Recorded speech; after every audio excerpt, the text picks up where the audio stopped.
Let's be honest, the European Union is in a bit of a tough spot right now. It's getting hit by economic shocks, political divisions, and a lot of people are wondering if the whole project can even hang on.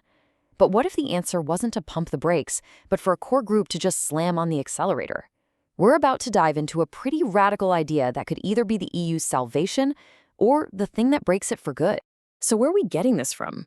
Well, our guide for this journey is a book called The Future of Europe Towards a Two-Speed EU by Jean-Claude Pires. And his main point is, frankly, pretty alarming.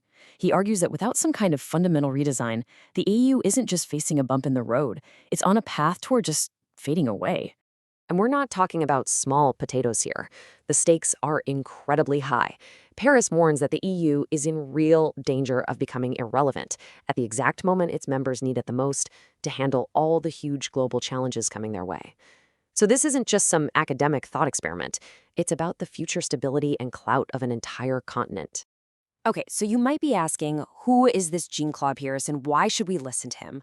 Well, because he's the ultimate EU insider.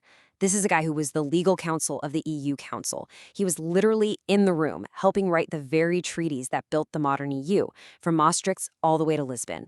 He didn't just read the rulebook, he helped write it. He knows where all the strengths are, and more importantly, he knows where all the cracks are hidden. Okay, so here's how we're going to break this all down. We'll start with why Europe is at this crossroads in the first place.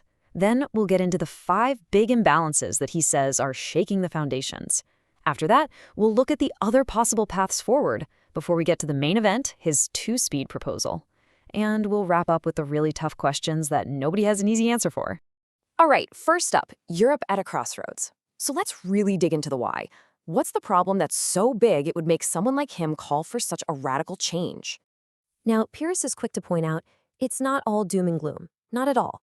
On one side, the EU has massive strengths. You've got incredible talent, really solid social safety nets, and it's a global trading giant.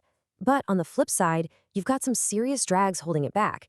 Aging populations, a real dependency on outside energy, and a regulatory system that can sometimes, well, just get in its own way. And it's this constant tug of war that really sets the stage for the whole crisis. And that tension, that pull between the good and the bad, brings us to the core of his diagnosis. He calls them the Union's 5 imbalances. You can think of these as the deep structural fault lines that are threatening to crack the whole thing wide open. And here they are. Think of them as 5 huge mismatches. First, you've got one shared money policy, but every country runs its own separate economic policy. Second, a giant single market, but with all these clashing national tax and social laws. Third, people can move freely, but each nation decides who becomes a citizen. Fourth, you've got joint military missions, but every country controls its own wallet. And finally, the EU has more and more power, but politics, the thing that really connects with people, is still almost all local. Of all those, the one that he says is the most dangerous is the one right at the heart of the euro. So you've got this federal currency, right? It's managed by one big European central bank for everyone. But all the really important decisions about taxing and spending, that's all still done at the national level. Paris has this perfect analogy for it. It's like a family sharing one bank account, but everybody has their own credit card with no spending limit. You can see how that's just a recipe for disaster. Okay, so the problems are clear. They're deep. So what's the way out? What are the options on the table? Before Pires gives us his big idea, he first walks us through the other routes the EU could take.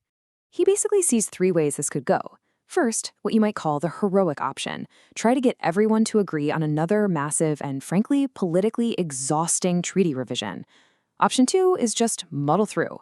Keep using the existing system of opt-outs and exceptions that some countries have. Or there's a third way. Let smaller groups of countries that see eye to eye go ahead and integrate more deeply on their own. And it's that third path that really opens the door for his big proposal. And that brings us to the main event, the heart of the book, the two-speed proposal.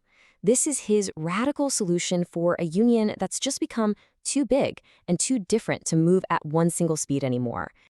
So what is a two-speed EU? The idea is actually pretty simple. You'd let an inner core of countries that are willing and able to integrate much, much more deeply, especially when it comes to the economy. Now, the other countries, they're not kicked out. They just form an outer lane, heading to the same final destination, but at a pace that works for them. Okay, now this is a really, really important point he makes. A two-speed Europe is not the same as a two-tier Europe.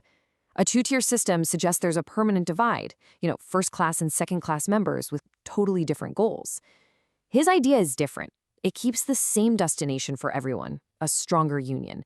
The only difference is how fast you get there. The whole point is to eventually bring everyone together, not to create a permanent split. But, a brilliant idea on paper is one thing. Making it happen in the messy world of politics, that's a whole other ballgame. And that takes us to the final and probably toughest part, the unanswered questions. For this whole inner core thing to even have a chance, it's going to take a massive amount of political willpower. So the first huge question is this. Are these countries really going to be okay with giving up a ton of control over their own national budgets? I mean, we're talking about letting go of one of the most fundamental powers a country has. And it gets even trickier. Would they actually agree to line up their tax and social laws? Think about that for a second. That's stuff like pension ages, welfare benefits, tax rates, things that are at the absolute heart of a country's identity and its politics. Getting agreement on that would take an unbelievable amount of trust. And then, here's the final boss, the ultimate test. Would they agree to create a shared European debt agency? That's the super explosive idea of Eurobonds, where countries basically become responsible for each other's debt. And on top of that, would they give an EU court the power to look at their national budget and just say, nope? These are not small asks. They are political mountains. So that's the big question Pyrrhus leaves us chewing on. Is this two-speed idea the clever, flexible solution that could actually save the whole European project by letting it adapt to how diverse it's become? Or is it a path that, no matter how good the intentions are, could accidentally lead to a final, permanent break? Is it the solution or the fracture? That's the question.